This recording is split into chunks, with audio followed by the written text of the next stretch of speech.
Hello everyone and welcome back to the channel. तो अगर आप भी जोसा काउंसलिंग 2023 में पार्टिसिपेट कर रहे हैं तो ये वीडियो आपके लिए बहुत यूजफुल रहने वाला है, क्योंकि इस वीडियो के अंदर मैं आपको दिखाऊंगा कि एग्जैक्टली आपको किस तरीके से चॉइस फिलिंग करनी है जोसा काउंसलिंग में। और यहाँ पे मैं आपको पूरी लाइव चॉइस फिलिंग करके दिखाऊंगा कि किस तरीके से कुछ इस टाइप का आपका ऑप्शन आता है, किस तरीके से आपको कौन सा कॉलेज ऊपर रखना है, कौन सा कॉलेज नीचे रखना है, कौन सी ब्रांच ऊपर रखनी है। तो ये हम पूरा कंप्लीट डेमो देखेंगे इस वीडियो के अंदर। और अगर आप ऑलरेडी अपनी जोसा काउंसलिंग में चॉइस फिलिंग कर चुके हैं तो भी इस वीडियो को आखिरी तक जरूर देखिए और चेक करिए कि कहीं आपने अपनी चॉइस फिलिंग में कोई गलती तो नहीं की है।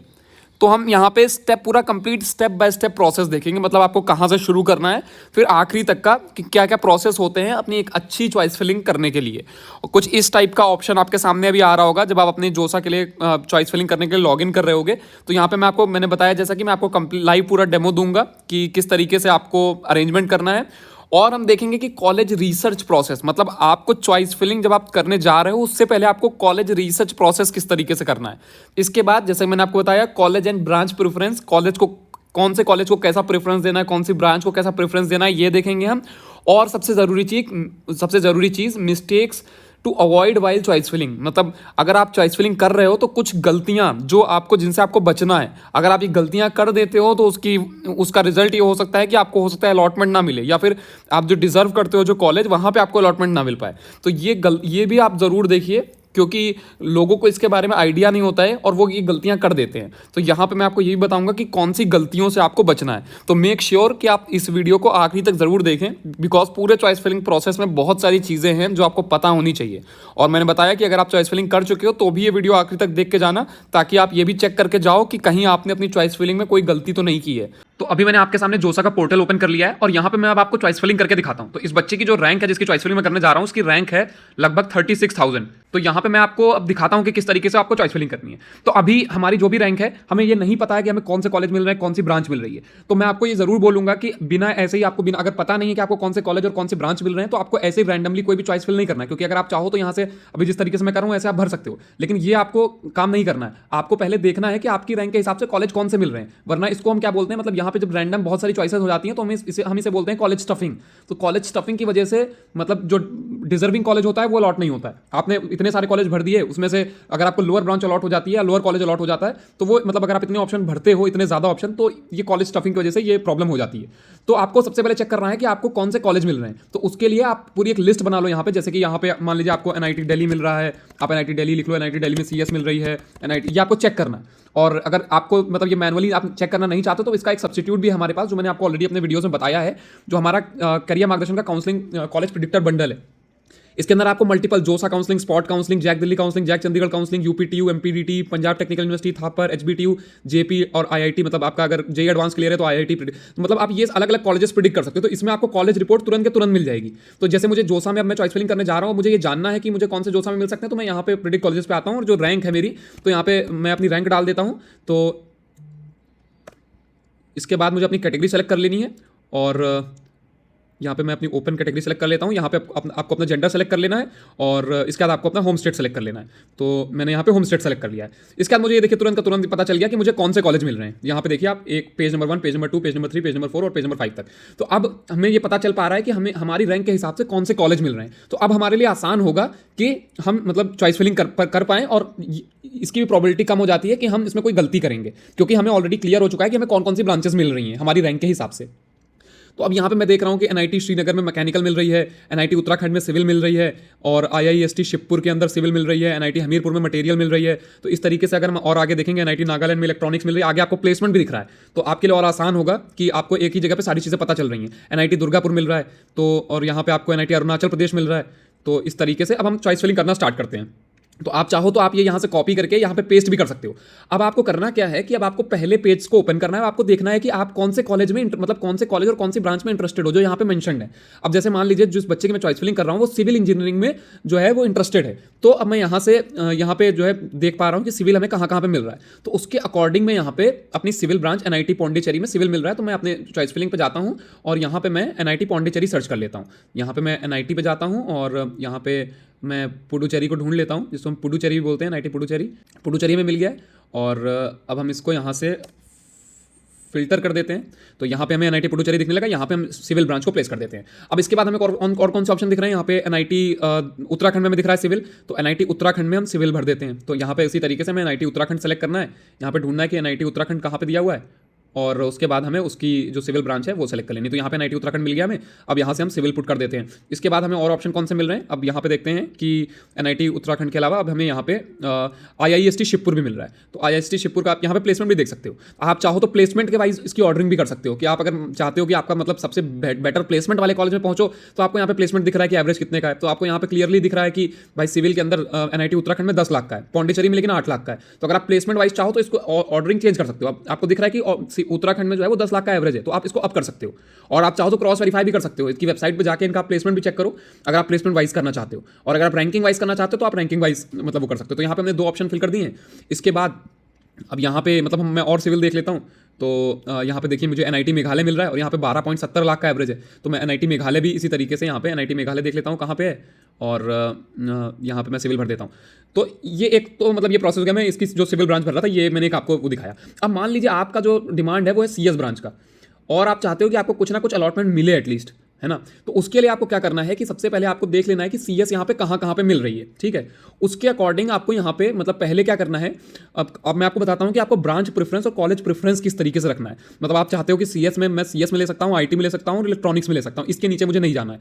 तो आपको क्या करना है कि मान लीजिए मुझे अच्छे कॉलेजेस मिल रहे हैं। मैं यहाँ पे आपको एग्जांपल दिखा देता हूँ दूसरा। यहाँ पे मैं मान लीजिए कि मेरी 15,000 रैंक है एग्जांपल के तौर पे, और मुझे एनआईटी जालंधर, जयपुर, भोपाल और इलाहाबाद ये चारों मिल रहे हैं। तो आपको क्या करना है कि इनमें से या तो आप मतलब ये देखिए कि आप कौन से कॉलेज के लिए ज़्यादा इंटरेस्टेड है। मान लीजिए आपका होम स्टेट जो है उत्तर प्रदेश है, आप इलाहाबाद में इंटरेस्टेड हो, तो आप इलाहाबाद का सीएस ऊपर रखो अगर ये मिल रहे हैं। मतलब आपकी मैं ये तब बता रहा हूँ जब आपको ये लिस्ट में दिख रहा है कि ये मिल रहा है। अगर आपको मिल ही नहीं रहा तो रखने का कोई मतलब नहीं है। तो इस वजह से मैंने इस रिपोर्ट की इंपॉर्टेंस आपको बताई कि इस रिपोर्ट की इंपॉर्टेंस कितनी होती है कि अगर आप चॉइस फिलिंग करने जा रहे हो तो आपको पहले से पता होना चाहिए, तब आप जाके सही चॉइस फिलिंग कर पाओगे वहाँ पे। अब आपको एक्जैक्टली पता चल रहा होगा। और मैं बता दूं कि अगर आप ये इसमें इनरोल करना चाहते हो इस प्रेडिक्टर बंडल के अंदर और इसका एक्सेस लेना चाहते हो जोसा काउंसलिंग में, मतलब आप इसको अलग अलग काउंसलिंग के लिए इस्तेमाल कर सकते हो। अगर आप जोसा में पार्टिसिपेट करो, इसके अलावा मैं आपको कहूंगा कि आप और मल्टीपल स्टेट काउंसलिंग में भी पार्टिसिपेट करो, जैसे JAC Delhi, JAC Chandigarh, UPTU, और इनमें भी आप मतलब इसी तरीके से अपनी कॉलेज रिपोर्ट निकाल के और चॉइस फिलिंग कर सकते हो। तो ये आपकी अलग अलग काउंसलिंग के लिए बहुत मददगार साबित होगा ये। तो इसके लिए मैं इसका जो डिस्क्रिप्शन में लिंक है वो मैं दे रहा हूँ आपको, वहाँ यहाँ पे ज्वाइन करके उस लिंक पर क्लिक करके इसको ज्वाइन कर सकते हो। और इसका अगर प्राइस की बात करें तो पहले हमने इसको डिसाइड किया था 20,000 रुपीज़ के अंदर सारे प्रेडिक्टर का एक्सेस जितने आपको दिख रहे हैं यहाँ पे, लेकिन अभी के अभी हम इसको सिर्फ 2499 मतलब 2500 रुपए के अंदर इन सारे प्रेडिक्टर का एक्सेस दे रहे हैं, और वो लाइफ टाइम के लिए आप जितनी बार चाहो उतनी बार इसको यूज करो। आप अपनी जोसा काउंसलिंग में यूज करो। इसके बाद आप अगर स्पॉट राउंड काउंसलिंग में पार्टिसिपेट करते हो तो स्पॉट में करो। अगर आप आईआईटी में एडमिशन आपके जेईई एडवांस क्लियर हो गया तो आईआईटी के लिए यूज करो, या फिर अगर आप अलग किसी काउंसलिंग में एमपीडीटी काउंसलिंग में पार्टिसिपेट करने जा रहे हो तो एमपीडीटी के लिए यूज करो, यूपीटीयू में करने जा रहे हो तो यूपीटीयू के लिए करो, जैक दिल्ली में करना चाहते हो तो जैक दिल्ली के लिए यूज करो। मतलब आप 2500 रुपीज में मल्टीपल टाइम इसका यूज कर सकते हो। और अगर आपको अपने कोई आपका फ्रेंड है जो काउंसलिंग में पार्टिसिपेट करा तो उसके लिए भी आप मतलब यहीं से प्रेडिक्ट करके देख सकते हो, कोई रिस्ट्रिक्शन नहीं है। आप इसको मल्टीपल जितनी बार चाहो उतनी बार यूज कर सकते हो। तो ये जो 2500 रुपीज का प्राइस है ये सिर्फ हमने 200 बच्चों के लिए रखा था, और अभी ऑलरेडी 185 के आसपास एनरोलमेंट हो चुके हैं, सिर्फ 15 स्पॉट्स बचे हुए हैं। तो अगर आप एनरोल करना चाहते हो तो अभी कर सकते हो। नीचे मैंने डिस्क्रिप्शन में इसका लिंक दे दिया, वहां पे जाकर आप इसके अंदर एनरोल कर सकते हो। तो अब मैं आपको दिखाता हूं कि जो मैं यहाँ पे मैंने आपको ब्रांच प्रेफरेंस के बारे में बताया था कि ब्रांच प्रेफरेंस किस तरीके से देनी है। तो अब मान लीजिए कि ये 4 कॉलेज हैं जो यहाँ पे मुझे मतलब सारी ब्रांचेस मिल रही हैं। तो मुझे क्या करना है कि मैं यहाँ पे मुझे लगता है कि एनआईटी इलाहाबाद जो है वो ज़्यादा बेहतर है। आपको सबसे पहले क्या करना है कि इसकी रैंकिंग भी देख लेनी है। और मैंने आपको दिखा दिया था कि अगर आप प्लेसमेंट वाइज करना चाहते हो तो आपको वो यहीं से पता चल जाएगा। मैंने आपको यहाँ पे दिखाया था कि साइड में आपके यहाँ पे मैं आपको फिर से जल्दी से करके दिखा देता हूँ, वहाँ पे आपके प्लेसमेंट दिख रहे थे कि किसका कैसा प्लेसमेंट है। तो यहाँ पे मैं सेलेक्ट कर लेता हूँ और यहाँ पे मुझे प्लेसमेंट दिख रहा है। अगर मुझे प्लेसमेंट वाइज करना है तो मैं इसके अकॉर्डिंग कर सकता हूँ, वरना आप जाके सीधा रैंकिंग चेक कर सकते हो। और अगर आपको रैंकिंग मतलब चेक करने की जगह नहीं पता तो आप यहाँ पे ये आस्क योर डाउट पे क्लिक करो और यहाँ पे आप पूछ सकते हो। अब मान लीजिए मुझे ये पता करना है कि एनआईटी गोवा और एनआईटी कुरुक्षेत्र मुझे 2 मिल रहे हैं, इसमें से बेहतर कौन है, तो आप सीधा ये कॉपी करो और यहाँ पे पेस्ट कर दो तो आपको पता चल जाएगा इन टर्म्स ऑफ प्लेसमेंट। या फिर आप गूगल पर जाकर डायरेक्टली सर्च कर सकते हो कि एनआईटी गोवा और एनआईटी कुरुक्षेत्र में रैंकिंग किसकी अच्छी है। और आप उसके बाद जैसे एनआईटी हमें इसमें पता चला कि एनआईटी इलाहाबाद की रैंकिंग सबसे अच्छी है, तो आपको क्या करना है सबसे अच्छी रैंकिंग वाला कॉलेज का सीएस सबसे ऊपर रखना है। इसके बाद अब अगर हम और देखें मतलब यहाँ पे इलेक्ट्रॉनिक्स ब्रांच भी है, लेकिन हम इलेक्ट्रॉनिक्स यहाँ पे नहीं रखेंगे क्योंकि हमारी मेन प्रायोरिटी सीएस। तो अब हम क्या करेंगे, इसके बाद दूसरे नंबर का कॉलेज देखेंगे कि इसके बाद दूसरे नंबर का कॉलेज सबसे बेहतर कौन है। तो इसके बाद मान लीजिए एमएनआईटी भोपाल या एमएनआईटी जयपुर इसके बाद का बेहतर कॉलेज है, तो हम यहाँ पे अब देखेंगे कि एमएनआईटी जो जयपुर है इसका हम सीएस रख देंगे। इसके बाद हम तीसरा देखेंगे कि अब मान लीजिए कि यहाँ पे कोई ऐसा कॉलेज होता, मान लीजिए एनआईटी नागालैंड का यहाँ पे मैं सीएस रखूँ, इससे बेहतर है कि मैं एनआईटी इलाहाबाद का यहाँ पे इलेक्ट्रॉनिक्स रख दूं, तो यहाँ पे मैं आपको अब दिखाता हूँ इसके जो हमने ऊपर के 4 कॉलेज देखे थे, अब हम थर्ड देख लेते हैं। तो थर्ड में मान लीजिए इसके बाद बेहतर है एमएनआईटी भोपाल, तो भोपाल की इसका मैं सीएस रख देता हूँ। इसके बाद मैं यहाँ पे एनआईटी जालंधर की सीएस रख देता हूँ, तो ये एनआईटी जालंधर की सीएस रख दी मैंने। इसके बाद अपना जो सेकंड मोस्ट इंटरेस्टेड ब्रांच है मेरी, जहाँ पे मैं जाना चाहता हूँ, वो है आईटी। और ये मैं आपको फिर से एक बार हाईलाइट कर दे रहा हूँ कि ये मैं आपको एग्जाम्पल दे रहा हूँ कि मेरी मान लीजिए कोई भी रैंक आई है, उसमें मुझे 4 कॉलेज मिल रहे हैं, तब मैं ये कर रहा हूँ। अगर आपको इस लिस्ट में जो आपने प्रिडिक्ट किया, अगर यहाँ पे कोई कॉलेज मतलब इतने ज़्यादा नहीं दिख रहे हैं, मतलब मान लीजिए आपको इस 4 कॉलेज नहीं दिख रहे हैं, तो आपको इस तरीके से चॉइस फिलिंग नहीं करनी है कि आप मतलब जो मैंने आपको दिखा दिया सेम इसी तरीके से आपको करनी है। ये एक पर्टिकुलर रैंक के हिसाब से किया जाता है। तो आपको जो भी कॉलेज दिखेंगे आपकी मतलब जो आप रेडी कर रहे हो रिपोर्ट, उसके हिसाब से आपको करना है। तो इसके बाद मैं अपना आपको एग्जाम्पल दे रहा था, उसको आगे कंटिन्यू करता हूं। तो मैं जो आपका इलाहाबाद है, एमएनआईटी इलाहाबाद, यहाँ पे मैं इलेक्ट्रॉनिक्स ब्रांच भर देता हूँ। तो इलेक्ट्रॉनिक्स एंड कम्युनिकेशन मुझे यहाँ पे दिख रही है। इसके बाद मेरा जो सेकंड ऑप्शन है एमएनआईटी, हमने सेलेक्ट किया था एमएनआईटी जयपुर, तो एमएनआईटी जयपुर में इलेक्ट्रॉनिक्स में रख देता हूँ। यहाँ पे देखो आप आर्टिफिशियल इंटेलिजेंस ब्रांच भी है, जो कि कंप्यूटर साइंस की स्पेशलाइजेशन है, तो मैं इसको ऐड कर देता हूँ। लेकिन आर्टिफिशियल इंटेलिजेंस जो है वो इलेक्ट्रॉनिक्स से बेटर है एमएनआईटी इलाहाबाद की उससे भी, तो मैं इसको ऊपर रख देता हूँ, क्योंकि मेरी सीएस तो सबसे बड़ी प्रायोरिटी थी, तो इसको मैं इस वजह से ऊपर रख देता हूँ। और इसके बाद मुझे क्या करना है कि थर्ड कॉलेज जो था हमारा एमएनआईटी भोपाल, इसकी हम इलेक्ट्रॉनिक्स यहाँ पे रख देते हैं। और आखिरी जो हमारा ऑप्शन था एनआईटी जालंधर, तो अगर मुझे यहाँ पे मैंने रख दिया, इसके बाद आपको अपनी चॉइसेस जो है वो सेव कर देनी है। तो अगर आपको पता चल गया है ये कि आपको कौन से कॉलेज मिल रहे हैं, आपने एक रिपोर्ट बना ली है जो आपके पास पूरी मान लीजिए डिटेल्ड रिपोर्ट है, तो आपको बस वहां से कॉलेज उठा के पिक करने हैं, यहाँ पे ले जाना है। आप चाहे तो रैंकिंग वाइज कर लो, चाहे तो आप जिस ब्रांच में इंटरेस्टेड हो उसके अकॉर्डिंग कर लो, या फिर आपका जो आप अपने होम स्टेट में रहना चाहते हो तो उसके हिसाब से कर लो। और एक चीज़ और मैं आपको बता दूं कि ऐसा नहीं करना है कि यहाँ पे आपको इतने सारे मान लीजिए ऑप्शन दिखते हैं 400 500, तो आप यहाँ पे 500 ऑप्शन भर दो, वरना कॉलेज स्टफिंग होने की वजह से आपको लोअर कॉलेज अलॉट हो जाएगा। और एक बार कॉलेज अलॉट हो गया फिर मतलब बहुत कम चांस होते हैं कि धीरे धीरे अपग्रेड हो। और एक बात और मैं आपको हाईलाइट कर देता हूँ कि जैसे मान लीजिए कि अब मुझे मेरी मान लीजिए 5000 रैंक थी, तो मुझे ये सारे कॉलेज मिल रहे हैं। अब इस रैंक पे अब मुझे अगर मैं देखूं तो यहाँ पे मुझे असम यूनिवर्सिटी भी मिल सकती है, ठीक है, असम यूनिवर्सिटी भी मुझे मिल जाएगी। यहाँ पे मैं जीएफटीआई सेलेक्ट कर लेता हूँ, तो अब मैं चाहूँ तो इसका भी सीएस ऊपर रख सकता हूँ, असम यूनिवर्सिटी। मान लीजिए मैं इसमें इंटरेस्टेड हूँ तो असम यूनिवर्सिटी में भी रख सकता हूँ। तो अब मैं आपको बताता हूँ, अगर मैं 1 नंबर पर असम यूनिवर्सिटी रख देता हूँ तो होगा क्या। अब मैंने अगर 1 नंबर पर असम यूनिवर्सिटी रख दिया तो इसका मतलब ये है कि जब मेरी चॉइस मतलब जब ये काउंसलिंग शुरू होगी तो ये पोर्टल चेक करेगा कि मैंने पहली प्रियोरिटी दी है असम यूनिवर्सिटी को। तो अब असम यूनिवर्सिटी, अब मेरी रैंक थी 5000, तो डेफिनेटली मुझे मिल जाएगा, तो मुझे यही कॉलेज अलॉट हो गया मान लीजिए। फिर इसके बाद अगर मैं आगे के राउंड में ये होप करता हूँ कि मैं फ्लोट करके मेरी ब्रांच मतलब एनआईटी मिल जाएगा, तो ये नहीं होगा। तो इस वजह से आप ध्यान रखिएगा, आपकी जो भी मतलब आप जहाँ पे सबसे ज़्यादा जाना चाहते हो जिस ब्रांच में, उसको आप सबसे ऊपर रखो, और उसी तरीके से आपको ऊपर ऊपर ब्रांच रखनी है। और जो आपको मतलब जिस कॉलेज के लिए आप मतलब इंटरेस्टेड ज़्यादा नहीं हो, लेकिन आप ये चाहते हो कि अगर कुछ ना मिले तो ये कम से कम यही मिल जाए। जैसे कि मान लीजिए मैं चाहता हूँ कि अगर मुझे कोई एनआईटी ना मिले तो एटलीस्ट असम यूनिवर्सिटी मिल जाएगा, तो आपको क्या करना है कि अपने सबसे ऑप्शन में इसको सबसे नीचे रख देना है, सबसे नीचे यहाँ पे, ताकि आपके पास फुल चांस रहेगा अगले राउंडों में अपग्रेड होने का। तो इस तरीके से आप मतलब चॉइस फिलिंग अपनी कर सकते हो अगर आप जोसा काउंसलिंग में चॉइस फिलिंग कर रहे हो। और बाकी मैंने आपको बता दिया कि कॉलेज स्टफिंग वगैरह, और ये भी नहीं करना है कि आपको कि मान लीजिए कि आपकी 20,000 30,000 50,000 या 80,000 रैंक आई है, तो आप चाहते हो कि नहीं आपको एमएनआईटी इलाहाबाद में एडमिशन लेना है, तो आपने पता चला क्या किया कि सिर्फ आपने 2 ऑप्शन रख दिए, एमएनआईटी इलाहाबाद में सीएस और एमएनआईटी इलाहाबाद में इलेक्ट्रॉनिक्स। तो अगर आपकी रैंक पे वो मिल ही नहीं रहा होगा तो वो अलॉट नहीं होगा आपको, तो आप चाहे 6 राउंड तक पार्टिसिपेट भी कर जाओगे लेकिन आपका कुछ अलॉटमेंट नहीं होगा। तो इससे भी बचना है आपको कि आप सिर्फ 2-3 चॉइस फिलिंग करके छोड़ दे रहे हो। अगर आपकी रैंक में 100% वो मिल रहा है तो ही आप 1 या 2 का रिस्क लें, वरना 1-2 का रिस्क ना लें। कुछ ऑप्शन आप नीचे रख सकते हैं, और अगर नीचे का कॉलेज अलॉट हो जाता है तो आगे अगले राउंडों में आपका अपग्रेड होने के चांसेस रहेंगे। तो इस तरीके से आप अपनी चॉइस फिलिंग कर सकते हो। तो अभी आपने देखा कि आप किस तरीके से कॉलेज प्रेडिक्टर बंडल का यूज करके वहां से आप अपनी रिपोर्ट निकाल सकते हो, और फाइनली उस रिपोर्ट का इस्तेमाल कर सकते हो अपनी चॉइस फिलिंग में, ताकि आपकी चॉइस फिलिंग में कोई गलती ना हो।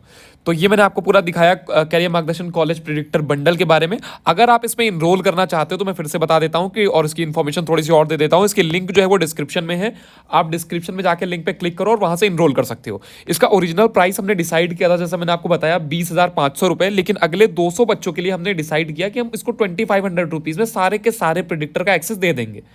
और अभी ऑलरेडी 184.5 के आसपास रजिस्ट्रेशन हो चुके हैं, तो सिर्फ 15 स्पॉट्स और बचे हुए हैं, और 15 के बाद मतलब 15 लोग अगर ये सीट्स फिल हो जाएंगी, इसके बाद फिर से इसका एक्चुअल प्राइस 20,000 हो जाएगा।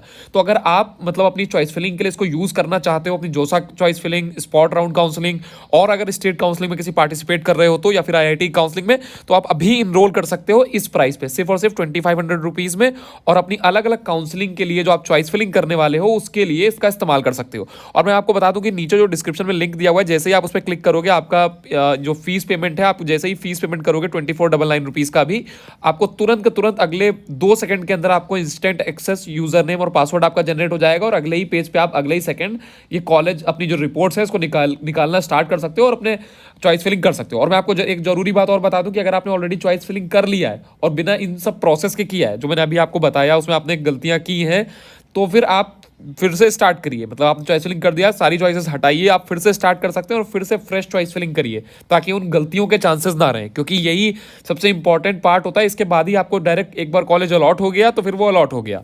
तो इस तरीके से आप ये कर सकते हो। और मैं आपको दिखाना चाहूँगा कुछ पिछले साल के रिजल्ट जिन बच्चों ने हमारे यहाँ से सर्विसेज ली। आप देख सकते हो यहाँ पे NIT से लेकर IIITs, GFTIs, IITs, government colleges, मतलब जैसी जिस बच्चे की रैंक आई थी उसको वैसा कॉलेज हमने अलॉट कराने में पूरी उनकी मदद करी। आप देख सकते हो यहाँ पे अलग अलग अलॉटमेंट लेटर्स हैं जोसा और स्पॉट राउंड काउंसलिंग के पिछले कुछ सालों के। तो यहाँ पे मैंने तो कुछ यहाँ पे अलॉटमेंट लेटर्स डाले हैं। ऐसे हमारे पास हजारों अलॉटमेंट लेटर्स हैं जिन बच्चों की हमने पिछले सालों में मदद की है और आज वो अच्छे से अच्छे कॉलेज में पढ़ रहे हैं। तो आई होप कि आपके जो चॉइस फिलिंग है, मतलब चॉइस फिलिंग से रिलेटेड जो आपके डाउट थे वो सब क्लियर हो गए होंगे। अगर अभी भी आपका कोई डाउट रह गया तो आप नीचे कमेंट सेक्शन में कमेंट करके पूछ सकते हो। और मैं आपको बता दूं कि ये तो सभी बता रहे हैं कि जोसा में चॉइस फिलिंग कैसे करनी है, चॉइस फिलिंग के बारे में, लेकिन जो मिस्टेक्स होती हैं कि कौन सी गलतियों से आपको बचना है, इसको ज़्यादा कोई हाईलाइट नहीं कर रहा है। तो मैं इसके बारे में एक डेडिकेटेड अगला वीडियो जो है वो डेडिकेटेड इस बारे में बनाऊंगा कि आप कौन सी गलतियां ज्यादातर लोग करते हैं और किस तरीके से इनसे बचना है आपको अपनी चॉइस फिलिंग में।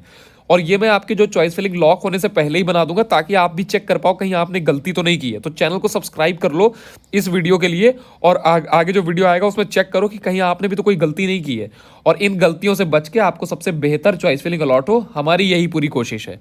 तो thanks for watching this video. मिलते हैं अपने अगले वीडियो के अंदर, तब तक के लिए गुड बाय।